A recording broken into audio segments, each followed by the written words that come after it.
Эртээ үрдийн цагтаг энэ ертөнцийн эхэндэг элен зүгдийн балчирт гинэ. Зон олон инх том ингүй сайхан амьдарч байтал хорвоо ертөнцийг хомруулан авахаар хорн санаатан хар санаагаар хамаг бүхнийг бүтргэж хэрүүл тэмцэл хилэн омгоо дүүргэн хараалж ятдаг хийж гинэ. Үрд манддаг наран жаргаж үүлгэр цагаан саран шандаж орчлон ертөнцийг түр хангахгүй нөмөр өгч уран молон хатж усан болон гэртэн ан амтан дайжиж асгахад үерч унахад хүмүүс гайхамшигын хэрхэн гэдэг тухай арга чарга хайж ядаад мэрэгтийн орон руу хэлж зааж эргэд өгөл энэ ертөнцийн төгсгөлийг зогсоож ай түүтгэрээс аврам аль шиг зовлон халах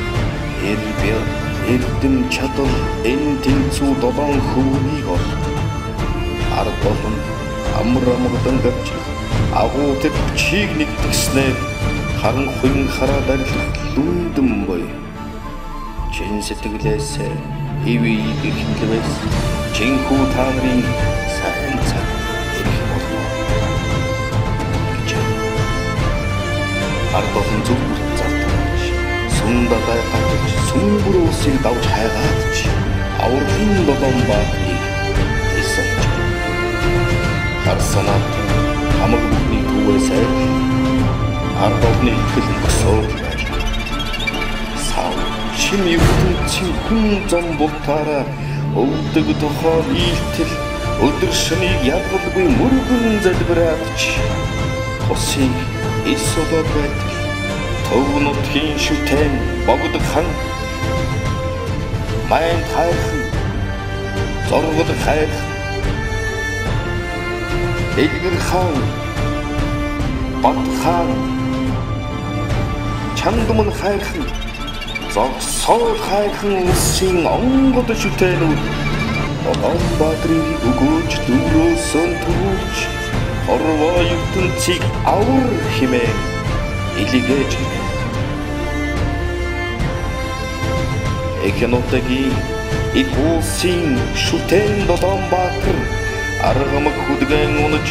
амтан илдэн сугалж хорон санаатантай тэмцэлтэн байдж хар хараапыг ивэн хүчээр дарж инх сайхан цагийг эргүүлэн авчирч гинэ.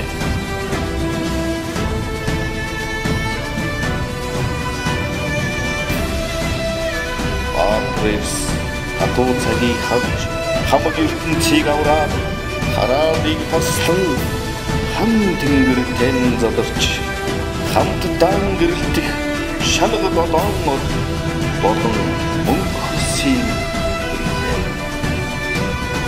Ийхүү эрэлхэг Улаанбаатарын авьяа